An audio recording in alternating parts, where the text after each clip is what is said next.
இப்போ எல்லாம் புதுசாக ஒரு ட்ரெண்டு பரவிட்டு அப்பா அம்மாவுக்கு எதுவும் தெரியாது. அவங்கள கொண்டு போய் முதியோர் இல்லத்தில் விட்டுருவோம்.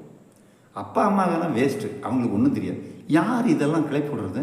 அப்பா அம்மாவுக்கு தெரியாதுன்னு உன்னை பெற்று வளர்த்து ஆளாக்கி உனக்கு இந்த வயதில் கல்யாணம் செய்யணும், உனக்கு இந்தந்த உடை பிடிக்கும், இந்த கலர் பிடிக்கும்னு சொல்லி சிறிய வயதிலிருந்து பார்த்து பார்த்து, ஏன் உனக்கு பால் கொடுக்கும்போது கூட உனக்காக பத்தியம் இருந்து தாயாருடைய பெரிய தியாகத்தை பாரு. உனக்கு டாக்டர் சொல்லிடுவாங்க, இந்த உணவை நீங்கள் சேர்த்துக்காதீங்கம்மா, குழந்தைக்கு ஒத்துக்காது அப்படிங்கிறதுனால உனக்கு பால் கொடுப்பதற்காக தான் தன்னுடைய வாயை கட்டி வைத்திய கட்டி உன்னை தோல்லையும் மார்லையும் போட்டு வளர்ப்பாங்க. விராறு எதுக்கு எடுத்தாலும் நைட்டு பூரா கத்தி. இப்போவே உன் கத்தல் தாங்கலாம், ஊரை கூட்டுவ கத்தி.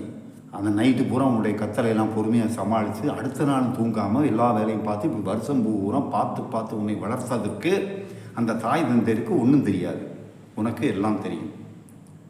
என்ன மாதிரியான மனநிலைமை இது? யார் இப்படியெல்லாம் சொல்லிக் கொடுத்தது? இவ்வளவு சுயநலம் எங்கிருந்து வந்தது?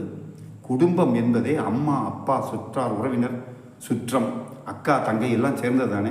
ஏதோ தவறில் இருக்கும், தவறு இல்லைன்னு சொல்லவே இல்லை. குற்றம் பார்க்கின் சுற்றம் இல்லைன்னு சொல்லியிருக்காங்க. அதற்காக எல்லாத்தையும் தூக்கி போட்டு நான் மட்டும் இருந்தால் போதும். சினிமாக்கள்லையும் சொல்கிறாங்க, எல்லாத்தையும் தூக்கி போட்டுட்டு வா, விட்டுட்டு வான்னு கூட சொல்கிறது. எல்லாரையும் தூக்கி எரிஞ்சிடு, எல்லாத்தையும் விட்டுட்டு வான்னு கூட சொல்கிறதில்ல வசனம். எல்லாத்தையும் தூக்கி போட்டுட்டு வா. இப்படி எல்லாவற்றையும் தூக்கி போட்டுட்டு, அதாவது வேண்டாம்னு உதாசீனப்படுத்திட்டு விட்டெறிந்து விட்டு போவதில் என்னத்தை கொண்டு போக போகிறீங்க? இளைய சமுதாயமே வேண்டாம். பெற்ற தாய் தந்தையை விட உலகத்தில் உயர்ந்தவர்கள் என்று யாரும் கிடையாது.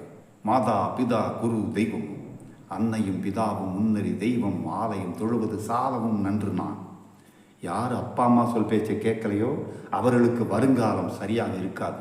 உலகத்தில் வெற்றி பெற்றவங்கள பூரா பாருங்கள், அப்பா அம்மா சொன்னதை கேட்டிருப்பாங்க, அப்பா அம்மா மேலே அன்பு வச்சுருப்பாங்க. நாமும் பெற்றோரை வணங்குவோமா? மீண்டும் சந்திப்போம். வணக்கம்.